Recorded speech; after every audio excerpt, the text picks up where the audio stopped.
Hi. Next question comes from Zach Earthworm.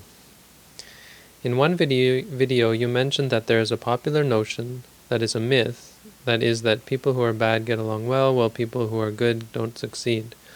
What can you say about the similar myth, as in the adage, ignorance is bliss? Well, ignorance is a word that can be interpreted in different ways and can be used in different ways. I would say we acknowledge generally that there are two kinds of ignorance. There's ignorance of ordinary things, and then there's ignorance that leads to defilement, that leads to greed or anger, that leads us to evil. Ignorance of ordinary things, of facts, is like not knowing mathematics or geography or history or so on, and not knowing people's names or so on, being ignorant even of customs and traditions and so on, being ignorant of concepts. Being ignorant of ultimate reality is the one that we're concerned about, being ignorant about the nature of reality. So, is ignorance bliss? I would say ignorance of certain concepts can be blissful, because it means you don't have to involve yourself in in that field. It can often absolve you from any need to help people or so on. I would say people who are simply concerned for their own happiness can find a great amount of bliss from not studying and not learning about worldly things. People who are concerned with finding peace and happiness don't have to study, don't have to engage themselves in learning things.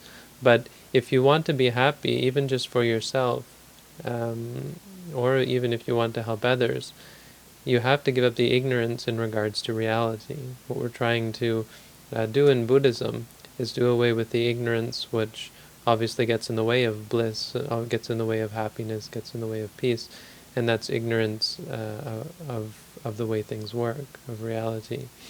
Specifically in Buddhism, we talk about ignorance in regards to four things, and these are the Four Noble Truths.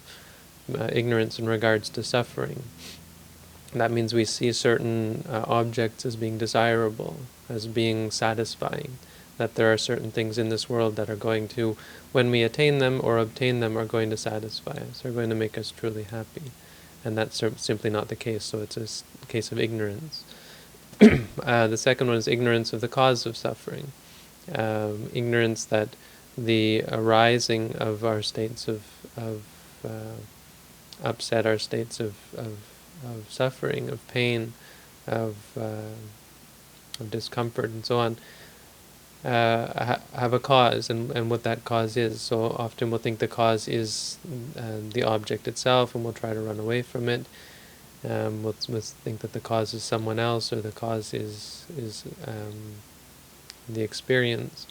But the Buddha taught that the cause is our attachment to the object, our needing for things to be a certain way or to not be a certain way, needing for certain objects of the sense and for the absence of other objects of the sense.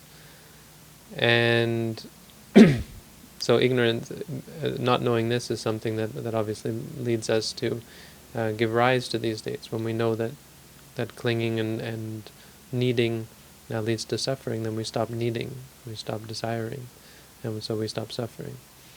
The third one is ignorance of the cessation of suffering, which is when there's no more needing, no more wanting, there's no more suffering. And number four is ignorance of the path. So ignorance of the way that leads us to become free from suffering, and that is the clear awareness and understanding of things as they are.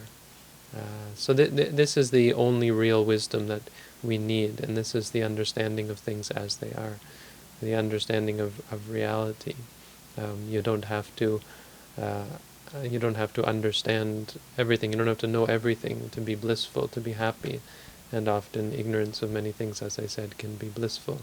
But ignorance of these four things is never blissful, and will certainly not bring you peace or happiness. Okay, so thanks for the question. Hope that works for an answer.